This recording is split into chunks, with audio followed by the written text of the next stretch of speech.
Reading Phoebe. Today we will be reading Mr. Christmas. Mr. Christmas. In my snow-covered cottage at the South Pole, I was having breakfast. Christmas pudding. I love Christmas pudding. That frosty morning, as I was popping the last piece of my marmalade-covered plum pudding into my mouth, there was a knock on the door of my mistletoe cottage. When I opened the door, I saw that it was a postman.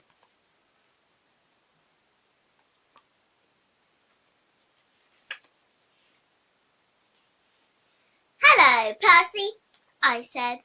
"Come on in out of the cold." "Don't mind if I do," replied Percy. "There's a bit of a nip in the air today." "I've got a letter for you," said Percy, "and as it has a North Pole postmark, I suppose it's for you, Uncle."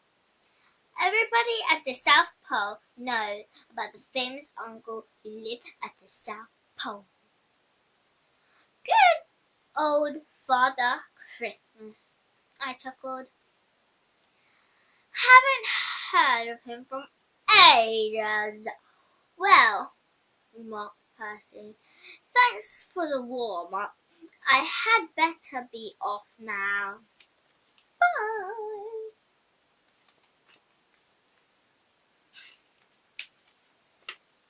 I opened the envelope.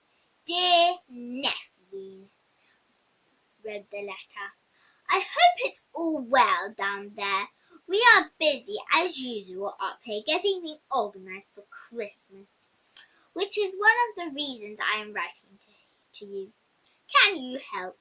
Each year I'm finding it more and more difficult to get around all those Mr. Men. There seem to be so many of them all over the place, and I was wondering if this year, as a big favor to your old uncle, you could stand in for me. Hoping you can help. Your ever-loving uncle."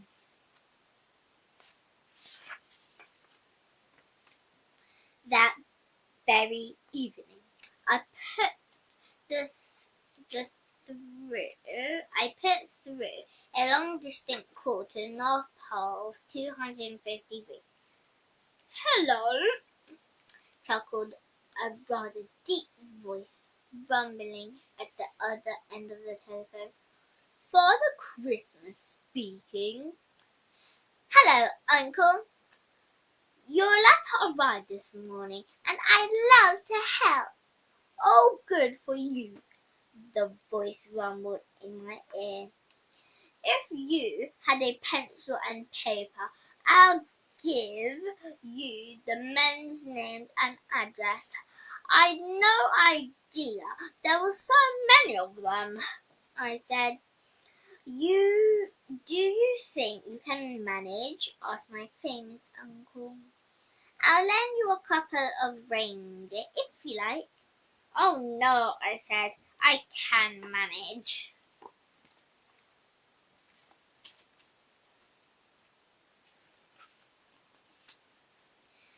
I read through his list of Mr. Men while I was having supper. "This is going to keep me busy," I said. "First thing first," I thought to myself, "and the first thing I needed is transport. And the first thing to do, if I need transport," I thought as I chewed, "is to talk to the wizard. Wizard Winterbottom. Winterbottom." Funny.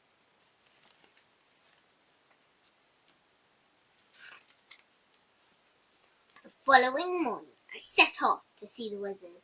I had been snowing again during the night, and I was quite out of breath by the time I arrived at Wizard Winterbottom's castle. I must say, it's the biggest castle I've ever seen. Mind you, it has to be big because Wizard Winterbottom is a giant.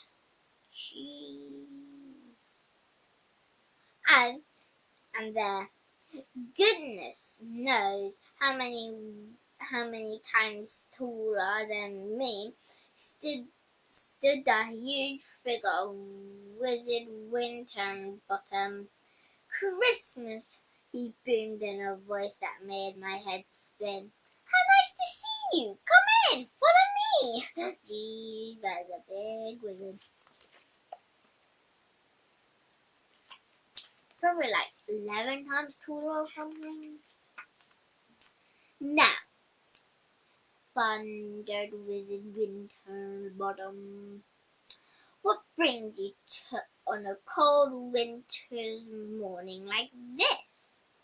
I told him all about my famous uncle and all about how I'd been asked to help and all about the Mr. Man and all about where they lived and all about the fact that I needed transport, special transport.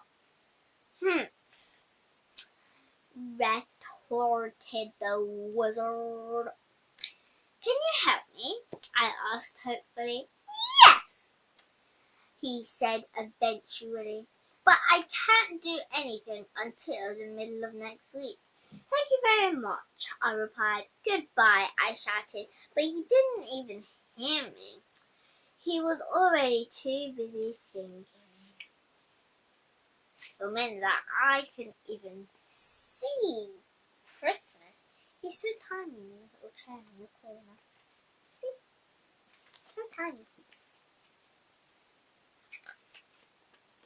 Exactly 2 weeks later, I paid a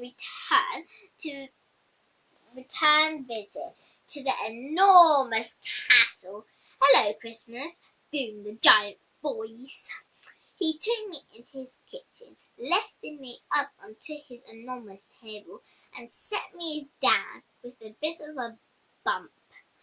There's your transport, said the Wizard Winterbottom. But that's your teapot, I said in the bewilderment. You've heard of flying saucers? He laughed. Well, you're looking at the words flying and teapot. Gosh, I said. How does it work? Tea bags came to the thunderous reply. I put an engine inside the spout. All you do is to refill every 1,000 miles, and you can fly at up to 3 times the speed of sound. Jeez.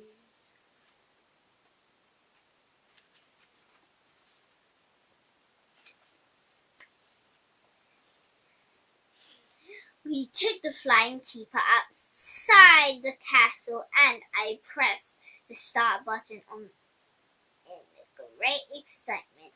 I zoomed right around the South Pole in no time at all, and I landed safely back in the castle. Well, asked Wizard Winterbottom. I was lost for words. Fanjoy-tastic, suggested the wizard.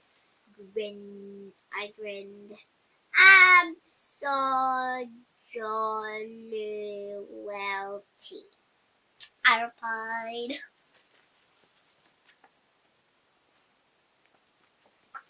Don't understand this one.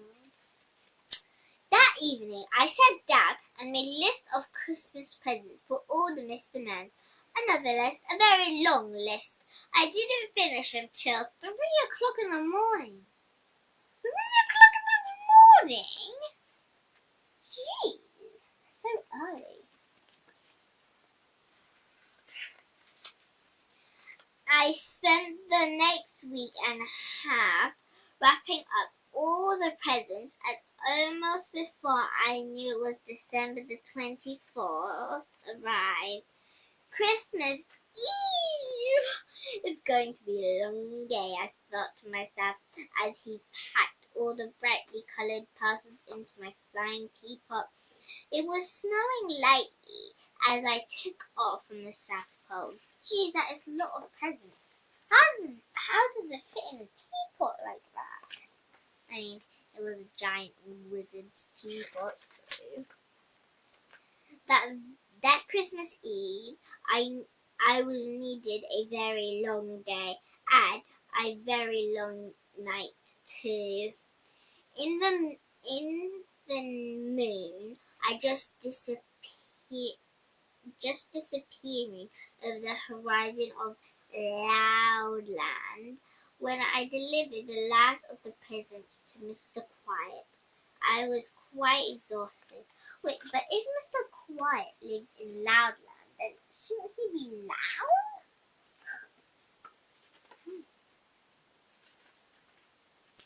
Christmas morning dawned.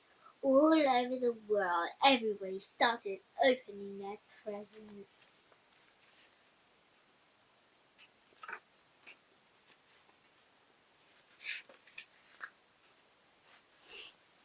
At 7 o'clock, Mr. Fussy opened his present. 365 yellow dusters, one for every day of the year. Wait, what? There's 365 days of it in a year? Wow, I learned something new. At 7:05, Mr. Small opened his present. One jelly bean, gift wrapped, banana flavored a face. At 7:10, Mr. Greedy opened his present, a cookery book entitled 1001 Ways to Roast an Ox. Mr. Greedy licked his lips and rumbled his tummy. Tasty.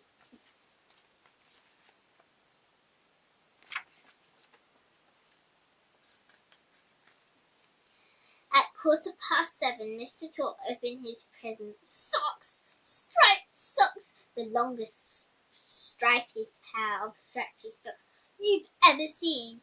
At 7:20, Mr. Muddle opened a packet of cornflakes. Funny sort of present, he thought to himself, not noticing his real present. At 25:07, Mr. Mean opened his present, a purse, a very, very small purse, just small enough to not take any money. At 7:30, Mr. Forgetful opened his present. Is it my birthday? He thought to himself. Is it his birthday? Or is it Christmas? At 20 to 8, Mr. Chatterbox opened his present. A dictionary.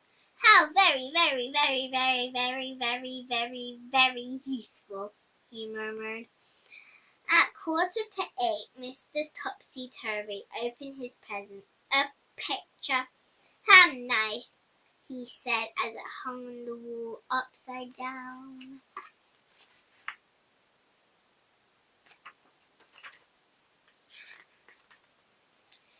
At 7:50, Mr. Upty opened his present, a present for the man who has everything. A gold-plated back scratcher. At 7:55, Mr. Funny opened his present, a book on knock-knock jokes. Knock-knock, who's there? You know the sort of thing. At 8 o'clock, press precisely. Mr. Silly opened his present. An electric, fully automatic, instant digital computer-sized thingamajiggy. What's an electric, fully automatic, instant digital computer-sized thingamajig? I have no idea. No, seriously, that says in the book. No idea.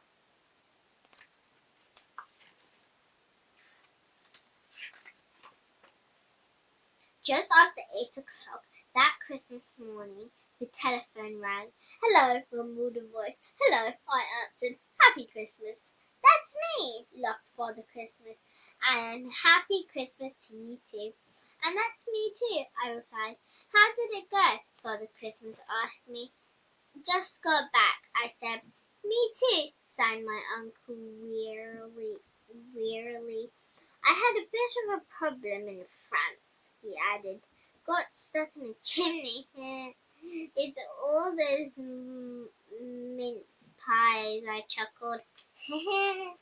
Mince pies. At 5 o'clock in the afternoon, Mr. Slow finally managed to open his present.